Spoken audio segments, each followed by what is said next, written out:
everybody. How are you all? I hope તમે બધા સરસ મજાના અને સેફ હશો.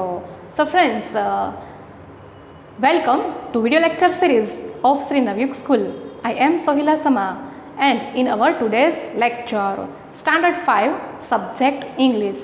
આપણે previous lecturesની અંદર textbook activities, rhymes ઘણું બધું શીખી ગયા છીએ. And stories too અને વાર્તાઓ પણ. હવે વાર્તાઓ તમે જે છે મેં તમને અગાઉ પણ જાણ કરી હતી, નાની નાની મોરલ સ્ટોરીઝ જે ફાઇન્ડ આઉટ કરજો અને એનો અભ્યાસ કરજો અને ટેક્સ્ટ બુકના આધારે તમે રીડિંગ સ્કિલને તમે ડેવલપ કરજો. કારણ કે જો આપણને એક વખત રીડિંગ ફાવી જાય, એના અર્થ આપણને આવડી જાય તો આપણને સમજાઈ જાય છે. સો ફ્રેન્ડ્સ, આપણે હવે જોઈએ નેક્સ્ટ એક્ટિવિટી. આપણે પ્રીવિયસ લેક્ચર્સની અંદર આપણે જોયું કે હાઉ મેની અને એક્શન વર્ડ્સ ને આવું બધું આપણે શીખી ગયા છીએ. તો હવે આપણે જોઈશું કે આપણને કોઈ વર્ડ આપેલા હોય અથવા તો કોઈ સેન્ટેન્સ આપેલું છે, એક વચનમાં છે કે બહુવચનમાં. પહેલાં આપણે એને નક્કી કરવાનું છે અને ત્યાર પછી એના સ્ટાર્ટિંગમાં આપણે આવી રીતે નાના નાના સેન્ટેન્સીસ બનાવી શકાય છે. આજનો આપણો ટોપિક છે there is, there are. Okay friends, તો આ ટોપિકમાં આપણે જોઈએ ઇઝ અને આર હું બોલી. શા માટે? જો આ વર્તમાન કાળના વાક્યો છે એટલે. સો વર્તમાન કાળમાં ધેર ઇઝ અને ધેર આરનો ઉપયોગ આપણે શીખીશું. એટલે કે આવા આપણને સેન્ટેન્સીસ આપણી ટેક્સ્ટ બુકમાં પણ આપેલા છે અને એની એક્સરસાઇઝ જે છે એ આપણા લેસન્સમાં આપણે જોઈ શકાય છે. સો ફ્રેન્ડ્સ, આપણને અહીંયા છે ને ધેર ઇઝ અને ધેર આર આપેલું છે. એટલે કે જો એક વચનમાં હોય તો આપણે ધેર ઇઝ મૂકી શકાય છે અને બહુવચનમાં હોય સેન્ટેન્સ, કોઈ વર્ડ કે તો કોઈ નેમ છે એ બહુવચનમાં હોય ત્યારે આપણે શું કરાય છે? ધેર આર મુકાય છે. સો ફ્રેન્ડ્સ, સિંગ્યુલર માટે યુઝ કરવામાં આવે છે ધેર ઇઝ અને પ્લુરલ માટે એટલે કે બહુવચન માટે વપરાય છે ધેર આર. અહીંયા ધેર અને બંનેમાં ધેર પછી ટુ બી ક્રિયાપદનું વર્તમાન કાળના રૂપો એમ ઇઝ મૂકવામાં, ઇઝ અને આર મૂકવામાં આવે છે. એક વચનમાં હોય તો ઇઝ મુકાય છે અને બહુવચનમાં હોય તો આર મુકાય છે. એ સેન્ટેન્સ પર ડિપેન્ડ કરે છે. ઓકે ફ્રેન્ડ્સ, તો હવે આપણે છે ને એવી નાની બ્લેન્ક્સનો પણ અભ્યાસ કરી શકાય છે. બટ બિફોર આપણે શું કરશું? થોડાક સેન્ટેન્સીસનો અભ્યાસ કરશું. કેવી રીતે? તો કે કોઈ પણ વ્યક્તિ કે પ્રાણી વગેરે ક્યાં છે તો એનો નિર્દેશ કરવા માટે આપણે આ રીતના વાક્યનો એટલે કે આ રીતના સેન્ટેન્સીસનો ઉપયોગ કરી શકાય છે. હવે આપણે એનો અભ્યાસ કરીશું. કેવી રીતે? તો કે આપણને અહીંયા છે ને એક્ઝામ્પલમાં એક ઓલરેડી સેન્ટેન્સ આપેલું છે there are flowers in the vase. એટલે અહીંયા આવ્યું પ્રેપોઝિશન, એટલે વેરથી શરૂ થતા પ્રશ્નના ઉત્તરમાં આપણે આવા આન્સર આપી શકાય છે કે there are flowers in the vase. એટલે કે ઇન એટલે પ્રેપોઝિશન પર એટલે સ્થળ નિર્દેશ કરતો શબ્દ પણ આપેલો છે. તો એના બિગિનિંગમાં આપણે કેવા વર્ડ મૂકી શકાય છે? તો એના શરૂઆતમાં આપણે સ્થળ નિર્દેશ કરવા માટે એમ કે ત્યાં છે એવું કહેવા માટે આપણે ધેર આર આવા વર્ડનો ઉપયોગ કરી શકાય છે. મેં અહીંયા તમને ધેર આર સમજાવેલું છે કારણ કે અહીંયા ફ્લાવર નથી, ફ્લાવર્સ આપેલું છે. ઇટ મીન્સ કે the word is in plural form. એટલે કે આ વર્ડ છે જે બહુવચનમાં આપેલો છે. ધેટ્સ વાય, તે માટે. સો ફ્રેન્ડ્સ, ફરીથી અભ્યાસ કરીએ. There are flowers in the vase. એટલે કે વાસની અંદર ફ્લાવર્સ એટલે કે ફૂલ આપેલા છે. એક નક્કી થઈ ગયું કે વાસની અંદર શું આપેલું છે? તો કે ફ્લાવર્સ. પણ હવે આપણે ક્વેશ્ચન કરવો છે, ઇન્વર્શન ક્વેશ્ચન, ઉલટ કરી નાખવો છે પ્રશ્ન એને. તો શું કરશી? Let's see together. Okay friends, અહીંયા શું કરશું? આપણે સેકન્ડ ફોર્મમાં જે આપેલું છે આર, ટુ બી ક્રિયાપદનું વર્તમાન કાળનું રૂપ. હવે એને શું કરશું? ઇઝ હોય તો ઇઝ અને આર હોય તો આર. હવે આપણે આર જે વર્ડ જે છે એને આપણે સેન્ટેન્સના બિગિનિંગમાં મૂકી દેશું. First letter capital and then the other word is in small letter. Okay friends, first letter capital are. First જે વર્ડ હતો જે સેકન્ડ પ્લેસ ઉપર આવશે એટલે એનો ટી થઈ જશે સ્મોલ, બીકોઝ આપણે સ્ટાર્ટિંગનો બિગિનિંગનો ફર્સ્ટ લેટર જ સેન્ટેન્સીસની અંદર કેપિટલ કરીએ છીએ. સો સ્ટાર્ટ. ક્વેશ્ચનવાળું સેન્ટેન્સ બનાવી છીએ, ઉલટ પ્રશ્ન કરી છીએ આપણે. Are there flowers in the vase? At the end of the sentence question mark. વાક્યના અંતે શું મુકાય છે? પ્રશ્નાર્થ ચિહ્ન. વિદ્યાર્થી મિત્રો, આ ખાસ કરીને તમે પંક્ચ્યુએશન માર્ક્સ જે છે, વિરામ ચિહ્નો છે, એનો તમે ખાસ રીતે કાળજીપૂર્વક ખ્યાલ રાખજો. જો સાદું વાક્ય હોય તો આપણે એમાં first letter capital and at the end of the sentence full stop મુકાય છે. બટ વેન વી આપણે જ્યારે કરીએ છીએ શું તો કે મેકિંગ ઇન્ટ્રોગેટિવ એટલે કે આવા ઉલટ પ્રશ્ન બનાવીએ છીએ પ્રશ્નાર્થ વાક્ય, ત્યારે બિગિનિંગનો લેટર કેવો આવે છે? Capital and at the end of the sentence question mark. Okay friends, તો આના આન્સર જે છે ને એ આપણે આ રીતે યસ અને નોમાં આપી શકાય છે. કેવી રીતે એનો અભ્યાસ કરીએ. સો ફર્સ્ટ આપણે યસમાં હા આપણે એવું કેવું છે કે ફ્લાવર્સ જે છે એ વાસની અંદર આપેલા છે, તો આપણે આ રીતે સેન્ટેન્સ શોર્ટ ફોર્મમાં કરી શકાય છે. પૂર્ણ વાક્ય એટલે કે ફૂલ ફોર્મમાં પણ આન્સર લખી શકાય છે, બટ યર અહીંયા એક્ઝામ્પલ આપેલું છે આપણને એ રીતે લખશું આપણે. સો ફ્રેન્ડ્સ, યસમાં આપણે આન્સર આપવો હોય હકારમાં અફર્મેટિવમાં, ત્યારે આપણે આ રીતે લખી શકાય છે યસ ધેર આર. યસ પછી કોમા મૂકવામાં આવે છે, પછીનો લેટર સ્મોલ મુકાય છે અને ત્યાર પછી ધેર આર અને ધેર ઇઝ વાળા વાક્ય છે એટલે આપણે મૂકશું ધેર આર. એન્ડ નેક્સ્ટ નકારમાં એટલે કે નેગેટિવ ફોર્મમાં આન્સર આપવો છે તો શું કરશું? બિગિનિંગનો લેટર મૂકશું capital, no comma there are not. એનો શોર્ટ ફોર્મ થશે આરન્ટ. ઓકે, અને અહીંયા આવશે એનું લોપ ચિહ્ન આવશે, પછીનો આવશે ફૂલ સ્ટોપ. આર નોટનું શોર્ટ ફોર્મ થશે, અહીંયા ઓનો લોપ થઈ ગયો છે. નો ધેર આરન્ટ, ના એમાં નથી. ઇટ મીન્સ કે no there aren't. No there are flowers not in the vase, એટલે કે વાસની અંદર એક ફૂલનો કુંજો છે એમાં ફ્લાવર્સ છે નહીં. તો આ જ રીતે આપણે નેક્સ્ટ સેન્ટેન્સીસ પણ બનાવી શકાય છે. ચાલો તેનો અભ્યાસ કરીએ. So first letter given on the board.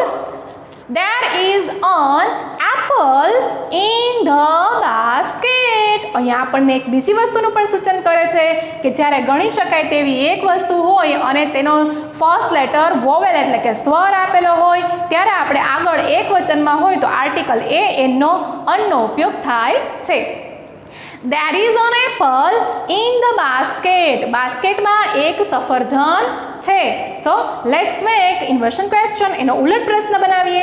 ચાલો કેવી રીતે? તો આપણે અહીંયા જોઈ ગયા આગળ કે ટુ બીનું રૂપ ઇઝ જે છે જે ફર્સ્ટ પ્લેસમાં મુકાશે. First letter capital, is second word is there an apple in the basket. In the basket, B-A-S-K-E-T, basket. At the end of the sentence, question mark. Is there an apple in the basket? પહેલા આપણે affirmative એટલે કે યસમાં answer આપવો છે.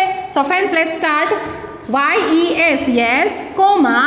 આ રીતે આપણે sentence સુંદર અક્ષરે લખી શકાય છે. તો તમે આનો પણ પ્રયત્ન કરી શકો છો. Yes there. હવે આપણે ઇઝ મૂકશું ક્યાર? તો કે અહીંયા સિંગ્યુલર વર્ડ આપણને આપેલો છે, ઇઝ મૂકેલું છે, તો એન્ડમાં મૂકશું આપણે ઇઝ અને ફૂલ સ્ટોપ. નેક્સ્ટ હવે આપણે કેવું છે નોમાં.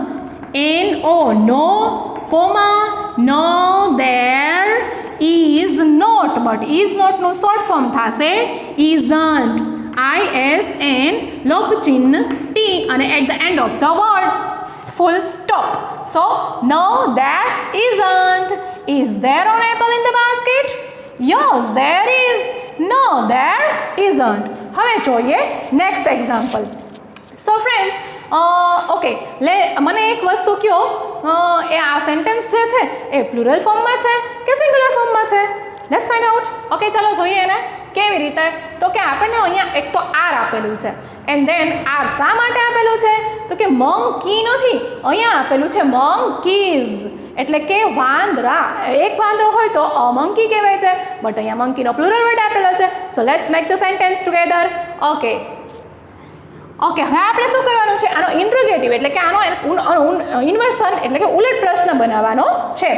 આપણે શું કરશું? આ આર જે છે એને આગળ લેશું. Are there monkeys. Are there monkeys on the roof? Roof એટલે છાપરું અને question mark. Don't forget the mark of question. Okay, now the answer in affirmative. Yes, there. Friends, અહીંયા આર મૂકવાનું છે કે ઇઝ? Tail me. યસ, અહીંયા મૂકશું આપણે R. ARER. Negative આન્સરમાં મને તમે આન્સર આપી શકો છો મારી સાથે? Yes. No, there aren't. Are નોટનું શોર્ટ ફોર્મ થશે aren't. સો ફ્રેન્ડ્સ, હવે જોઈએ આપણે next example. Is there a pen on the table? એટલે ટેબલ ઉપર પેન છે. એક આવું આપણને સ્ટેટમેન્ટ, એક વાક્ય આપેલું છે. તો હવે જોઈએ એનો પ્રશ્ન ઉલટ કરીને કઈ રીતે બનાવી શકાય કે શું ટેબલ ઉપર પેન છે? આવો પ્રશ્ન કરવો છે આપણે. તો ઇઝ ધેર અ પેન? અહીંયા કોન્સોનન્ટ લેટર આપેલો છે એટલે આર્ટિકલ એ મુકાશે. Is there a pen on, preposition આપેલું છે on the table, TABLE, table. Okay, ચિહ્ન આવશે ક્વેશ્ચન માર્ક. ઓકે, આન્સર આવશે યસમાં. યસ પછી કોમા. યસ સિંગ્યુલર ફોર્મમાં છે એટલે આપણે મૂકશું યસ ધેર ઇઝ. હા, ત્યાં છે. No, there isn't. ના, ત્યાં નથી. નો, ધેર ઇઝ નોટનું શોર્ટ ફોર્મ થશે ઇઝન્ટ. ના, ત્યાં નથી. Okay, next sentences are there are mangoes in the box. No, અહીંયા તો મેં ડાયરેક્ટ જ ઇન્ટ્રોગેટિવ એટલે કે પ્રશ્નાર્થની જેમ આનું સેન્ટેન્સ આખું બોલ્યું છે, પણ સેન્ટેન્સીસનું આ રીતે ઉચ્ચારણ થશે. There are mangoes in the box. In preposition આપેલો છે. ક્યાં છે? તો કે બોક્સની અંદર આપેલું છે. મેંગો, જ્યારે ઓ આવતો હોય ત્યારે ES મૂકીને બહુવચન કરવાનું છે. MANGO, mango, mangoes. અહીંયા પ્લુરલ ફોર્મમાં આપેલું છે ને પ્લુરલ ફોર્મમાં છે એટલા માટે જ ટુ બીનું રૂપ આર મૂકવામાં આવ્યું છે. There are mangoes in the box. Let's make a sentence. Okay, ARE. Are આગળ આવી ગયું છે અને ફર્સ્ટ લેટર કેપિટલ મૂકાણો છે આર. ધેર, ત્યાર પછીનો ધેરનો ટી છે જે શોર્ટ સ્મોલમાં મૂકવામાં આવે છે. Are there mangoes, MANGOES, mangoes in the box. Okay, question mark. So friends, yes and no. Yes there. અહીંયા આપણે શું મૂકશું? યસ ધેર ની પછી are. Yes there are. No, there aren't. એટલે કે ના, તેમાં નથી. બાળ મિત્રો, તમે જોઈ શકો છો બોર્ડ પર તમે એનો ખૂબ જ સરસ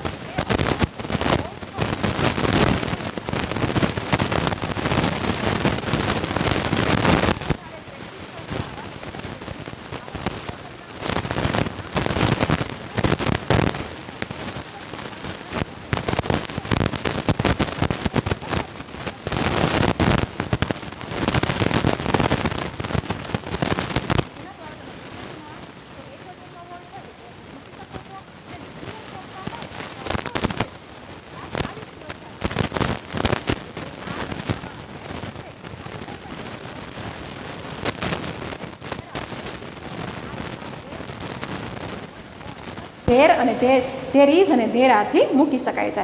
જો ફ્રેન્ડ્સ, ઘરે અભ્યાસ કરજો અને ખૂબ જ સરસ હેન્ડરાઇટિંગ કરવાનો પ્રયત્ન કરજો. કારણ કે કહેવાય છે ને કે ખરાબ અક્ષર છે ને એ અધૂરી કેળવણીની નિશાની છે. તો બેસ્ટ હેન્ડરાઇટિંગ માટે બધાને શુભકામના. જય હિન્દ, જય ભારત. Thank you.